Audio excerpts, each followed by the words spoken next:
RDC tusanyusa okulaba n'omumyukawo n'abamyukawo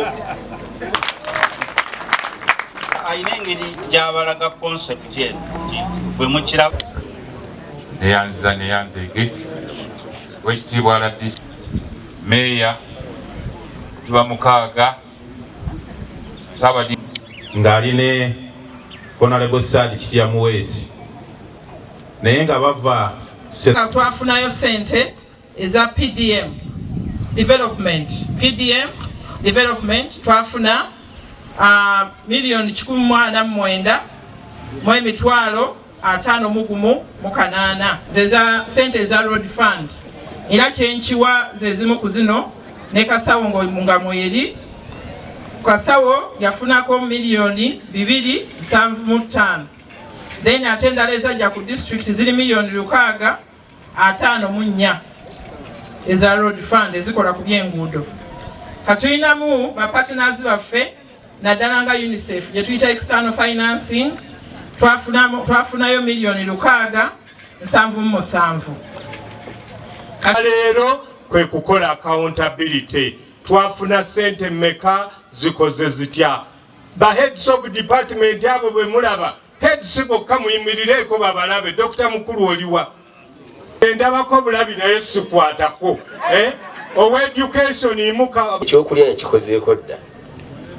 naye bw'oba otegese eyokubiri abantu baneeyongeza minisa njagala kwebaza kubanga ekyokulya kyateredde dda n'ekiyamaani atwongedde fe abaali mu kisulo nga tukuba pepa abasomesa batono era naffe tubadde tulaajanira gavumenti etwongere ku musaala gw'abakozi bwetwongera omusaala ogwo tusobola okuyingiza abasomesa abapya netwongera naddala bwetunula ku ssomero ly'ekitale lina gaps abasomesa 4 bwetunulira essomero lya Kasawo public abasomesa 3 nze Mark Kikandwa abasomesa 4 twalyagadde amasomero gaffe gonna nagali amalala galina gaps twalyagadde gonna gafune abasomesa abamala maama amasomero gaffe gali bubi mu byensula abasomesa tebalina ebasula obuyumba 3 kamu kakati eddwaliro eryo likulaakulanidde ddala nti abakyala abazaalira mu ddwaliro eryo beeyongedde nnyo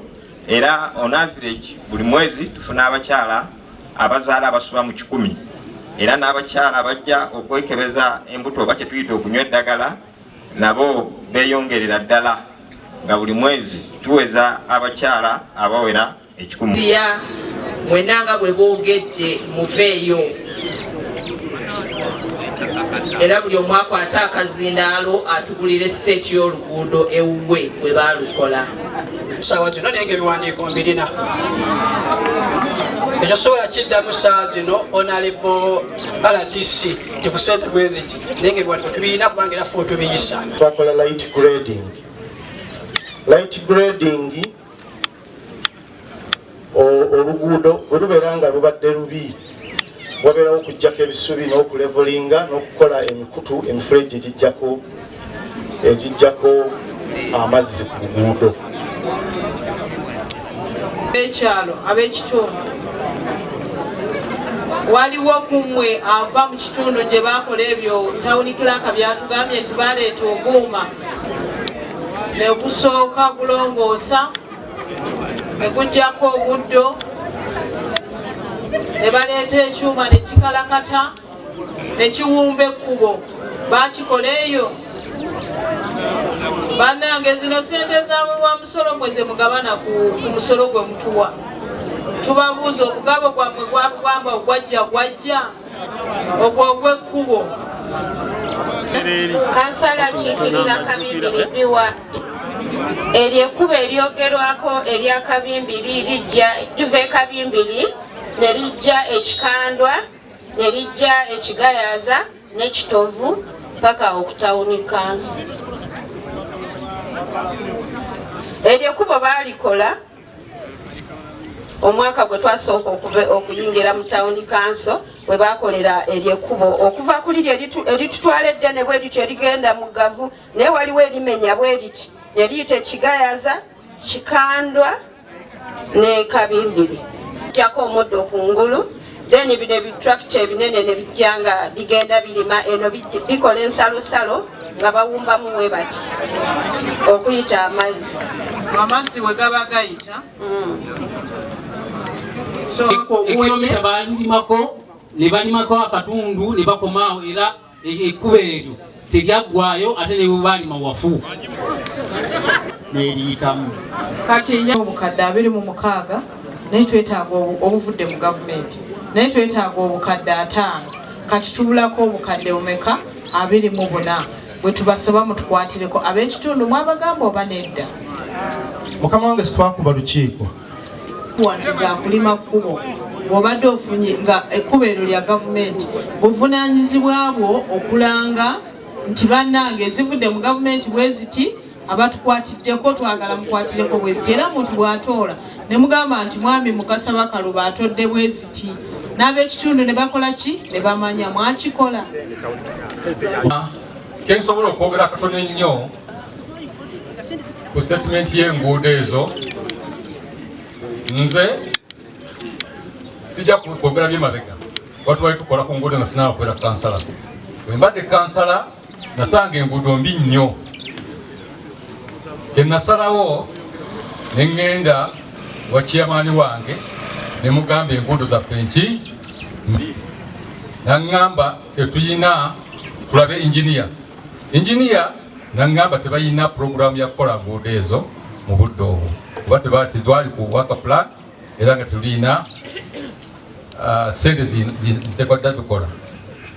Naye olw'okuba nti nali nnumirirwa oluguudo olwo naddala okuva mu gavu kati luno olukolebwako 6 km tamaki nga lubi nnyo, nagamba please tulina okwewaayo. Gavumenti naye tusanga tukoze eki tenakyo tukoze. Neŋŋamba buleda mugikole ki mugimpe ne banga tetukweramu mafuta. Era ku kuleda eyo mulundi kyensobola okutegeeza minisita buleda mukulu injiniya oyo Mugisha yagimpa ng'erimu bad mechanical condition bwenyizo kinyonyola. Yatuuka ewange awo yasobola kukola emulimu gwonna okumala wiiki namba nga tugikanika buki. Eddala baliyita Kisaliita road ne aleeta ebyuma ebikola enguudo naye ng'abantu batuli bubi. Omukulu ono ne musaba nti amakubo gatukuba. Omukulu owa turakita yatusabanga $1,000,000 okupangisa turakita buli lunaku. Kakati turakita eyo nebanga nayo yakonsuminga ekintu kiki kinene. Bwe tumaliriza ekyo ne tulima amakubo mwaka pulani wange Paulo era ng'ekola sente buliwa akuŋŋaanyizaawo yendaga nampita ng'era batuukirira nze. Naye ekyokuwulira nti gundi yaabwe yekoze era muzeeyise lyose yampa $26,000 neŋŋenda nennima ekkubo ly'ennakaato. Okiwulira? Oluvannyuma ate mukwano gwange yanyiigira nanyiigamu olw'okuba bano badde balina okulima ekkubo ne mugamba nedda okiwa pulaani nga zisaliddwawo nakyo zigenda okukola. Kubanga work plan bwe tugiyisa tubeera tulaga ssente zigenda okujja ne tulaga ne kye bayita source of funding. Source of funding eyakola enguudo yali kukozesa ssente za non-wage ne local revenue. Kakati omu walemerererwa omulala wayambira ku munne okusinziira ku bwetaavu. Bwe muba muliko ababalimba nti batoola ssente bababulire ezaabwe gye zaakola naye ffe twabawa $26,000 ne tukola enguudo kilomita 15. Akati oba zaalibwa muteekewo akakiiko akanoonyereza abaazisolooza. Ffe twabawa $26,000. Tugende ku kiddako. Abakulembeze b'Mukono district nene ebizibu ebiri e Kampala n'olumu biyiike. So mubeere kyakulabirako kirungi ekisookera ddala buli omu awe munne ekitiibwa mu ofiisi ye. Nze ndi wano ndi minisita owa poliisi DPC bw'anajja ajja kunkubira saluti naye abatakubira nze Justine akubira ofiisi gyendimu eya minisita.